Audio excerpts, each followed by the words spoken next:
লোভের বশবর্তী হয়ে মানুষ নিজেদের নৈতিক কর্তব্যকে ভুলে যায়। বন্ধুরা, এই প্রসঙ্গটাকে কেন্দ্র করে আজকে আমি আপনাদের একটি কুকুরের একটি সুন্দর গল্প শোনাবো। চ্যানেলে নতুন হলে সাবস্ক্রাইব করতে ভুলবেন না এবং অবশ্যই গল্পটি ভালো লাগলে একটা লাইক আশা করব।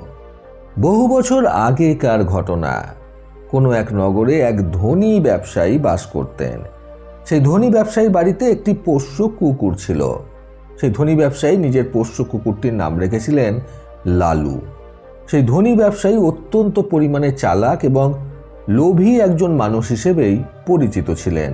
অপরদিকে লালু কিন্তু খুবই বিশ্বস্ত একটি কুকুর ছিল। নিজের মালিকের সাথে তার সম্পর্ক বেশ ভালোই ছিল। সবসময় লালু তার মালিককে ওনার বিশ্বাসের দাম দিত।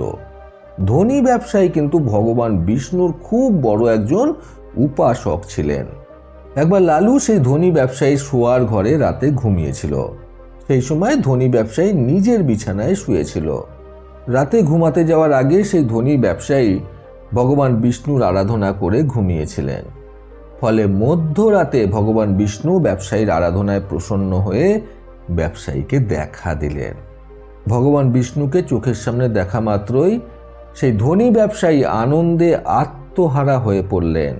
তিনি তৎক্ষণাৎ নিজের দুই হাত জোর করে ভগবান বিষ্ণুকে প্রণাম জানালেন। তখন ভগবান ধনী ব্যবসায়ীকে উদ্দেশ্য করে বললেন, আমি তোমার আরাধনায় প্রসন্ন হয়েছি। তুমি আমার কাছে তোমার ইচ্ছে মতো যে কোনো একটি বর চাইতে পারো। তখন সেই ধনী ব্যবসায়ী নিজের কাছে থাকা একটি সাদা কাগজ ভগবান বিষ্ণুর দিকে বাড়িয়ে দিয়ে বললেন, প্রভু, এখনকার মানুষেরা তো বিশ্বাসই করে না যে ঈশ্বরের অস্তিত্ব আছে। আপনি এই সাদা কাগজে আপনার স্বাক্ষর করে দিন, যাতে আমি এই পৃথিবীবাসীকে দেখাতে পারি যে আপনার সাথে আমার সাক্ষাৎ হয়েছে। ধনী ব্যবসায়ীর কথা অনুযায়ী ভগবান বিষ্ণু তাই করলেন। সাদা কাগজে নিজের স্বাক্ষর করে দেওয়ার পর ভগবান বিষ্ণু সেখান থেকে অদৃশ্য হয়ে গেলেন।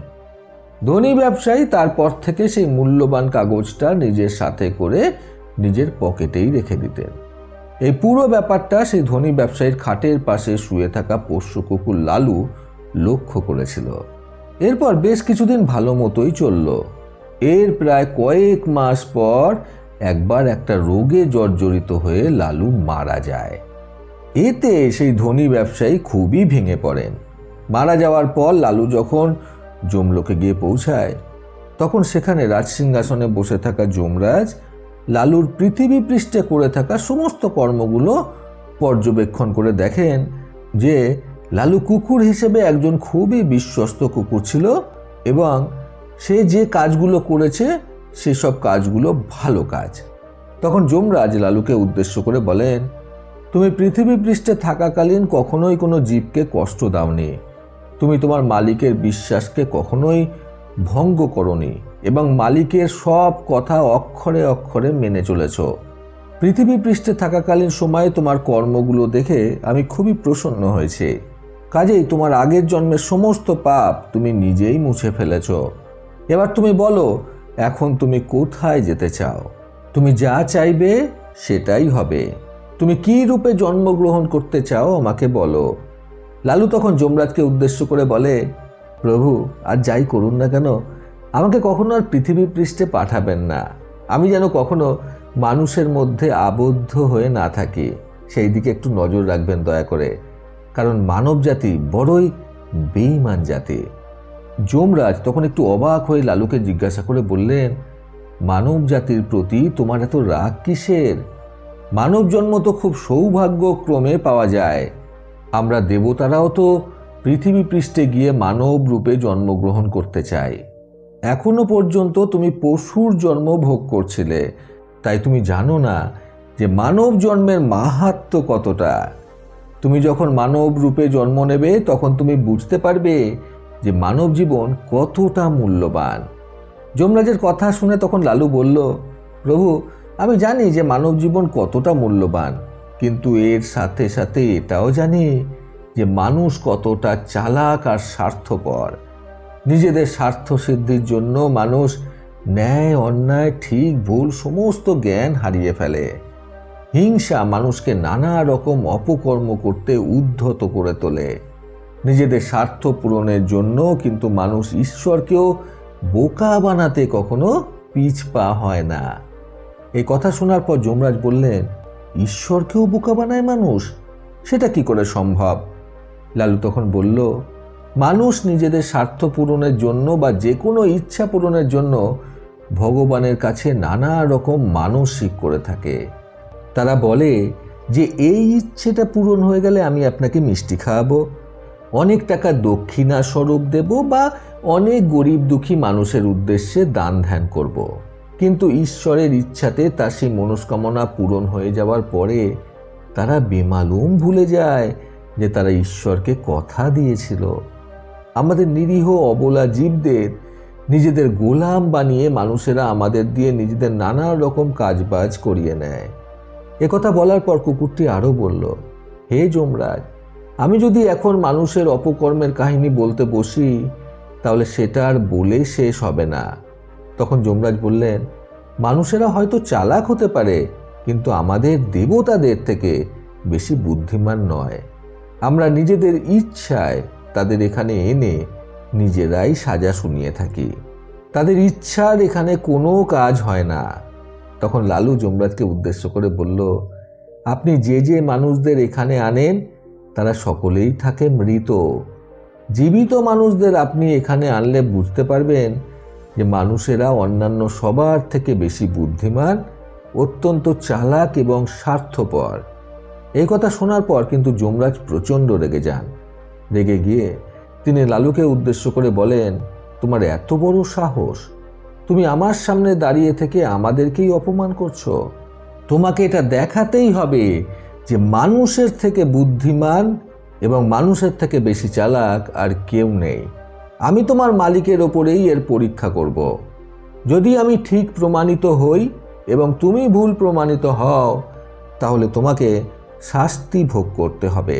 এই কথায় লালু খুব একটা বেশি ঘাবড়ায়নি, কারণ তার পূর্ণ বিশ্বাস ছিল যে মানবজাতি নিজেদের বুদ্ধির মাধ্যমে সব কিছুকে জয় করে নিতে পারে। এই কথা বলে যমরাজ ওনার কয়েকজন দূতকে পৃথিবী পৃষ্ঠে পাঠিয়ে দেন লালুর মালিক অর্থাৎ সেই ধনী ব্যবসায়ীকে জীবিত অবস্থায় ধরে আনার জন্য। যমরাজের আদেশ অনুযায়ী ওনার দূতেরা পৃথিবী পৃষ্ঠে সেই ধনী ব্যবসায়ীর বাড়িতে এসে ধনী ব্যবসায়ীকে তুলে নিয়ে যেতে যখন উদ্যত হলেন, তখন ধনী ব্যবসায়ী সেই যমদূতেদের উদ্দেশ্য করে বললেন, তোমরা আমাকে কোথায় নিয়ে যাচ্ছ? তখন সেই যমদূতেরা ধনী ব্যবসায়ীকে উত্তরে বললেন, তোমার কুকুরের সাথে আমাদের যমরাজের তর্ক হয়েছে এবং যমরাজ বলেছেন যে ওনাদের থেকে বেশি চালাক আর বুদ্ধিমান কেউ হয় না। কিন্তু তোমার কুকুর বলেছে মানব জাতির থেকে বেশি বুদ্ধি আর চালাকি কেউ করতে পারে না। সেই কারণেই যমরাজ পাঠিয়েছেন তোমাকে পৃথিবী পৃষ্ঠ থেকে তুলে যমলোকে নিয়ে যাওয়ার জন্য। ওনাদের কথা শুনে ধনী ব্যবসায়ী সব কিছু বুঝে যান এবং তিনি তখনই নিজের পকেট থেকে পেন আর ভগবান বিষ্ণুর স্বাক্ষর করা সেই কাগজটা বার করে তাতে কিছু লিখে সেই কাগজটা আবার নিজের পকেটে ঢুকিয়ে নেন। যমদূতেরা তারপর ধনী ব্যবসায়ীকে জীবিত অবস্থায় নিয়ে যমরাজের কাছে পৌঁছায়। সেই ধনী ব্যবসায়ীকে দেখে যমরাজ হাসতে থাকেন এবং মনে মনে ভাবতে থাকেন, এই তুচ্ছ মানুষটা আমার সাথে কি চালাকি করবে। যমরাজের কাছে পৌঁছাতেই ধনী ব্যবসায়ী নিজের পকেট থেকে সেই কাগজটা বার করে যমরাজের কাছে দিতেই যমরাজ সেটাকে খুলে কিছু একটা লেখা পড়ে দেখেন। লেখাটা পড়া মাত্রই যমরাজ পরিমরি করে সিংহাসন থেকে উঠে সেই ধনী ব্যবসায়ীকে সেই রাজ সিংহাসনে বসান এবং নিজে ধনী ব্যবসায়ীর জায়গায় এসে দাঁড়িয়ে পড়েন। একজন তুচ্ছ মানুষকে রাজ সিংহাসনে বসতে দেখে যমপুরীর সকলেই অবাক হয়ে যান। রাজ সিংহাসনে বসার পর সেই ধনী ব্যবসায়ী সবার প্রথমেই যমপুরীর সমস্ত নিয়মকানুন বদলাতে শুরু করেন। যমরাজকে তিনি যমপুরীর পাহারাদার বানিয়ে দেন এবং নিজেকেও মৃত্যুর পর ওইখানে আসতে হবে ভেবে সকল নরকবাসীকে নরক থেকে বার করে স্বর্গে পাঠিয়ে দেন এবং নরকের দরজা চিরজীবনের মতো বন্ধ করে দেন। সকল নরকবাসীকে স্বর্গে চলে আসতে দেখে স্বর্গের সমস্ত দেবতারা অত্যন্ত চিন্তায় পড়ে যান। কিন্তু যেহেতু যমরাজ স্বয়ং এই আদেশটা দিয়েছেন সেহেতু ওনারা আর কিছু বলতেও পারেন না। স্বর্গের কর্মচারীদের মধ্যে ভীষণই ঝামেলা হতে শুরু করে, কারণ তারা কয়েকজন কর্মচারী মিলে এত নরক থেকে আগত এতজনের ভিড় সামলে উঠতে পারছিলেন না। অপরদিকে লালু এই সকল কিছু দেখে নিজের মালিককে গিয়ে জিজ্ঞাসা করে যে তার মালিক এটা কিভাবে করলেন। তখন সেই ধনী ব্যবসায়ী খুবই ধীর স্বরে লালুর কানে কানে বলেন, আমি যখন জানতে পারি আমাকে জীবিত অবস্থায় জমপুরীতে নিয়ে আসা হচ্ছে আমার বুদ্ধির পরীক্ষা করার জন্য, তখন আমি ভগবান বিষ্ণুর স্বাক্ষর করা আমার কাছে থাকা সেই কাগজটাতে লিখে দিই, এই ব্যক্তিকে জমপুরীর রাজ সিংহাসনে বসানো হবে এবং ওনাকে এই জমপুরীর রাজা হিসেবে স্বীকৃতি দেওয়া হবে। এটা আমার আদেশ। যেহেতু সেখানে আগের থেকেই ভগবান বিষ্ণুর স্বাক্ষর করা ছিল, সেহেতু যমরাজ ওটাকেই আসল ভগবান বিষ্ণুর আদেশ হিসেবে মেনে নিয়েছিলেন। এটা শোনার পর কুকুরটা মনে মনে ভাবতে লাগলো, মানুষের বুদ্ধির সত্যিই কোনো তুলনা হয় না। তারা যেখানে থাকবে সেই জায়গায় নিজেদের বুদ্ধির দ্বারা পরিচালনা করতে শুরু করবে। এই ভেবে লালু মনে মনে ভাবল, আমি এখানেই তাহলে মালিকের সাথে রয়ে যাই এবং মালিকের কথা অনুযায়ী কাজবাজ করি। অপরদিকে জমপুরীর অবস্থা দেখে স্বর্গবাসীরা খুবই চিন্তায় পড়লেন। স্বর্গের সকল দেবতারা এই বিষয়ে আলোচনা করতে লাগলেন যে যমরাজ এটা কিরকম নিয়ম চালু করলেন।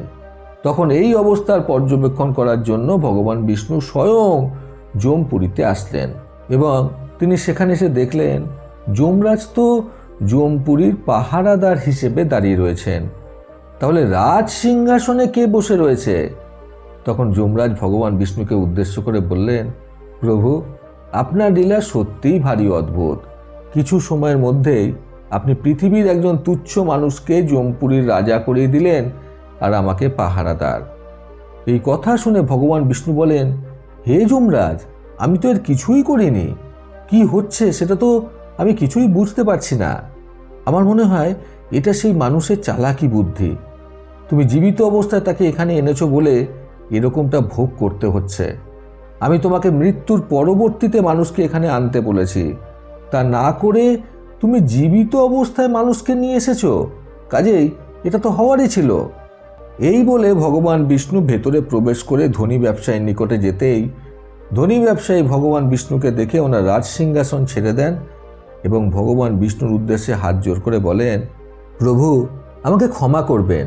আসলে আমি তো শুধুমাত্র যমরাজকে জীবিত মানুষের বুদ্ধির বল দেখিয়েছি। আপনার দর্শন পেয়ে আমি ধন্য প্রভু, আমার আর কোনো দুঃখ নেই।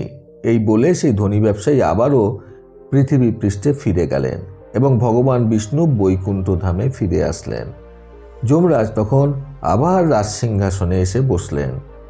লালু তখন যমরাজকে উদ্দেশ্য করে বলল, দেখেছেন তো প্রভু, এই কারণেই আমি মানুষের জন্ম নিতে চাই না, কারণ মানুষ নিজের স্বার্থ সিদ্ধির জন্য সব কিছু করতে পারে। নিজের স্বার্থ সিদ্ধির জন্য মানুষ চালাকির অন্তিম পর্যায়ে পর্যন্ত পৌঁছাতে পারে। বন্ধুরা, পতনের হাত থেকে নিজেকে রক্ষা করতে আজকের গল্প থেকে শিক্ষণীয় 3টি কথা সর্বদা মনে রাখুন। প্রথমত, মানুষ যখন নিজেদের ন্যায় বিচার ভুলে গিয়ে অনৈতিকতার পথে পাড়ি দেয় তখন মানুষের পতন হতে শুরু করে। দ্বিতীয়ত, নিজেদের স্বার্থ পূরণের জন্য মানুষ চালাকির অন্তিম পর্যায়ে পর্যন্ত পৌঁছাতেও পিছপা হয় না। তৃতীয়ত, স্বার্থপর এই মানব যুগে মানুষ ঈশ্বরের সাথে চালাকি করতে পর্যন্ত ছাড়ে না। প্রতিবারের মতো আবারও বলবো, এই পৃথিবী তাদেরকেই সম্মান দেয় যারা ইউনিক কিছু করার ক্ষমতা রাখে। সকলে সুস্থ এবং সুন্দর জীবন কামনায় প্রকৃত জীবন থেকে আমি সন্তু চক্রবর্তী আবার আসবো আগামীকাল নতুন সুন্দর শিক্ষণীয় একটি ছোট গল্পের সাথে। ভালো শুনুন, ভালো থাকুন। ধন্যবাদ।